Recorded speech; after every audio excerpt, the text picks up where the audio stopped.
Bonjour, mon nom est Laurent Marcoux et aujourd'hui je vais vous présenter un extrait de ma conférence Savez-vous vendre? La conférence dure environ 45 minutes et c'est une introduction à la vente. Le pitch de vente.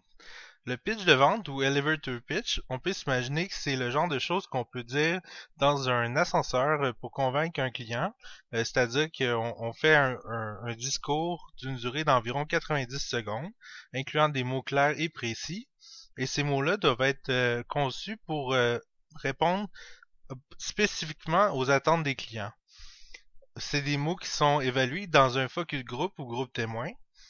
Par exemple, on va réunir dans une salle plusieurs clients types, puis on va leur proposer différents discours de 90 secondes. Par exemple, on va leur dire telle version du discours incluant tel mot-clé, ensuite telle autre version du discours incluant tel autre mot-clé, puis on va vérifier quels mots-clés satisfont le plus le client. On peut ou non inclure un slogan. Un slogan, c'est une accroche publicitaire d'environ 7 mots maximum. Je vais vous donner un exemple. Donc, profitez dès maintenant de la salade de marque X, reconnue pour sa fraîcheur remarquable, parfaite pour vos salades César. Osez la santé. Ici, l'expression profitez dès maintenant, ça implique un sentiment d'urgence. Donc, ensuite, le mot salade, le mot fraîcheur, le mot santé, c'est des mots qui ont vraiment cliqué auprès de notre focus group. Puis tous les autres mots, ben, ils incitent à faire dire oui au client. La FAQ.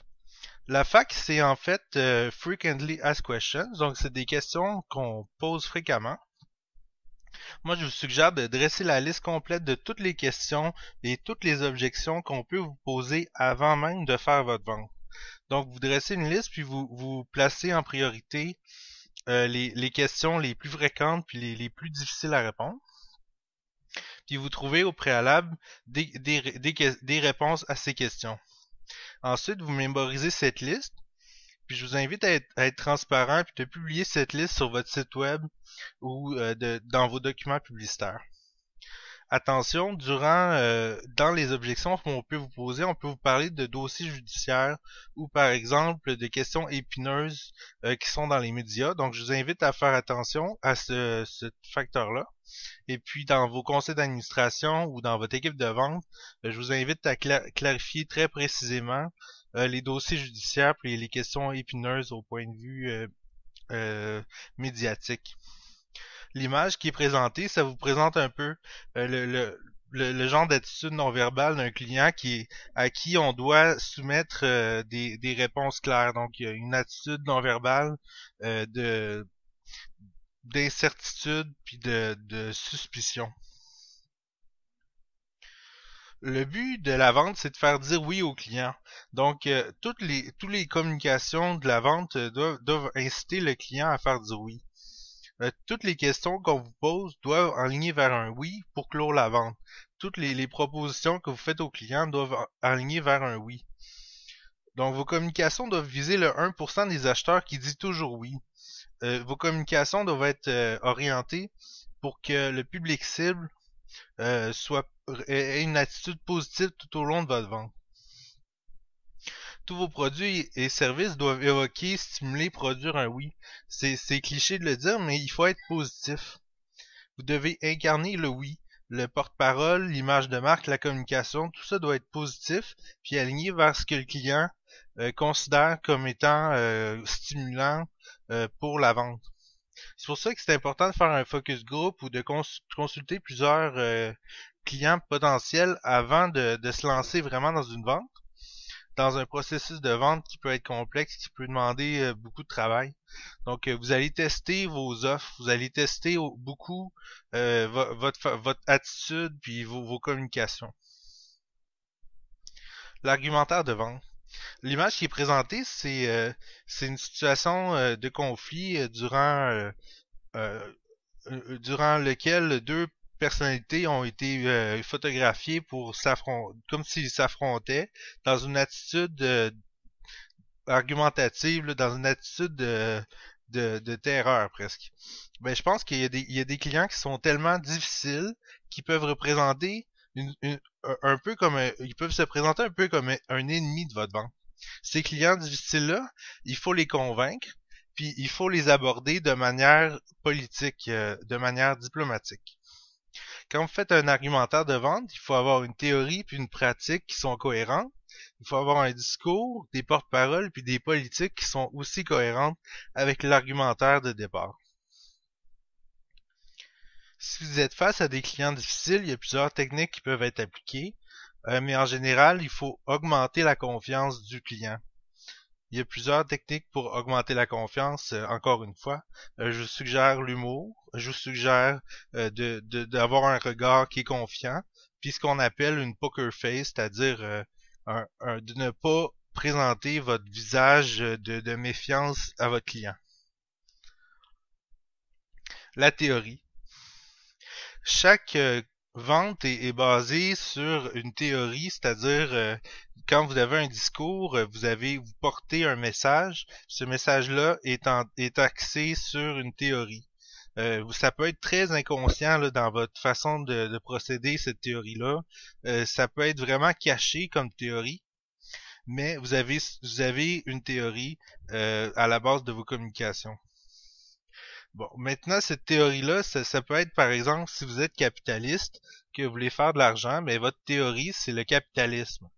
Est-ce que vous incarnez le capitalisme en étant un vendeur, ou est-ce que, parce que vous êtes une OSBL, une organisme à but non lucratif, est-ce que votre théorie, c'est pas plutôt la communion, puis le sentiment de sécurité en communauté?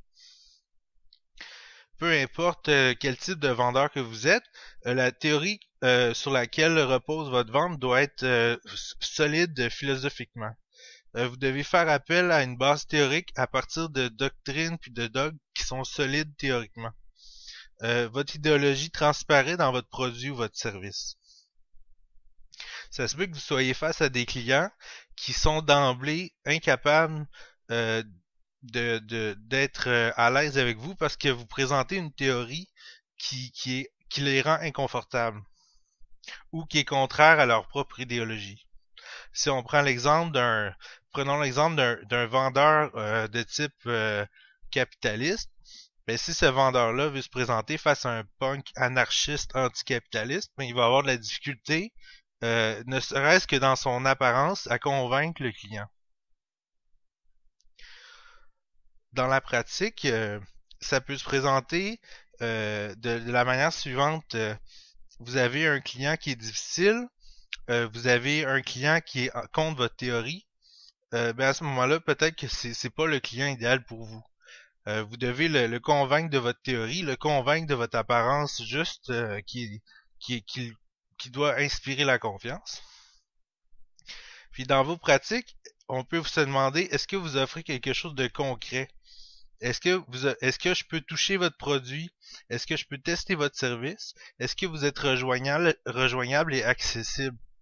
Donc, c'est pas tout d'avoir une bonne théorie. Encore faut-il se présenter de manière concrète pour être cohérent aux yeux du client. En général, les services offrent des communications qui sont de 9 à 5, 5 jours sur 7. Mais peut-être que vous devez vous adapter à votre client puis offrir une communication qui est plus tard en soirée ou la fin de semaine. Ou avec Internet de nos jours, on peut offrir pratiquement une conversation à tous les heures de la journée, à tous les jours. Donc, il faut s'adapter au mode de fonctionnement de nos clients dans la pratique. Au niveau du discours, en fait, la vente, c'est de persuader. Puis on peut se demander, est-ce que je suis persuasif? Si vous avez de la difficulté à être persuasif, à convaincre vos clients, peut-être que vous devez apprendre la rhétorique. La rhétorique, c'est l'ensemble des procédés constituant l'art du bien-dire, de l'éloquence. Si on étudie la rhétorique, on peut remarquer, par exemple, qu'il y a des postures qui invitent plus au dialogue que d'autres. Il y a des mots-clés qui sont des mots à éviter. Il y a il y a une série de sujets tabous qu'il faut éviter. Pensons à la religion ou la politique.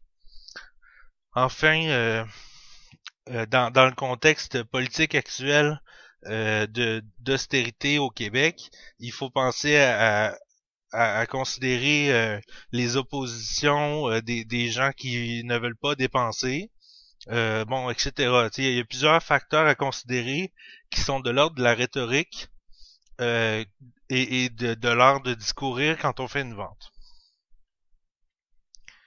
Comme porte-parole, vous représentez la compagnie à laquelle vous êtes affilié.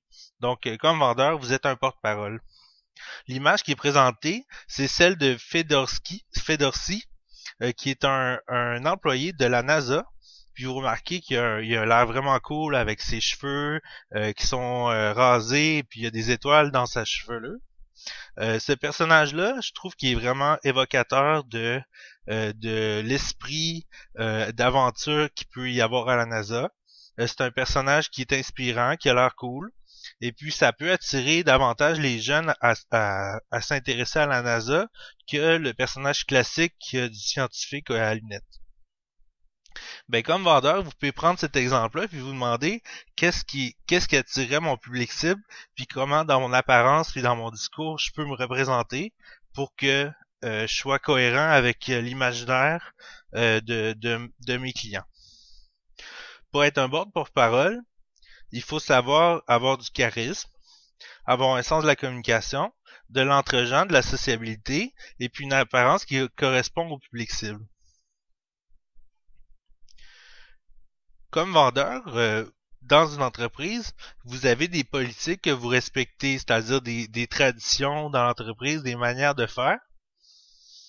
Puis il faut se demander comme vendeur, un peu comme le fait Barack Obama, est-ce que je suis cohérent depuis que j'ai lancé mon slogan dans mes politiques? Est-ce que je suis cohérent? Est-ce que j'offre vraiment aux clients la promesse que j'ai faite dans mon slogan de départ? On se souvient que Barack Obama avait un slogan de départ qui était Yes We Can, qui est un slogan très inspirant, qui est positif. Puis durant son mandat, les clients qui sont chez lui, les citoyens des États-Unis, confrontent ce discours-là avec la réalité des actions du président. Mais c'est un peu la même chose dans votre compagnie ou dans votre service de vente. C'est-à-dire que une fois que vous avez fait votre promesse à votre client, que vous lui avez fait un pitch de vente, que vous lui avez vendu ou que vous êtes en train de lui vendre quelque chose, mais c'est important de vous demander si vos politiques, vos pratiques courantes sont cohérentes avec ce que vous avez vendu. Autrement dit, il faut, comme disent les anglophones, walk the talk, c'est-à-dire il faut marcher comme ce qu'on dit. Il faut agir comme ce qu'on dit. Coachingdevente.com, c'est un site web qui vous présente des trucs et astuces sur la vente. Et puis moi, comme coach en technique de vente, je peux vous aider à améliorer vos techniques de vente, votre pitch de vente, etc. Je vous invite à consulter le coachingdevente.com, coachingdevente.com.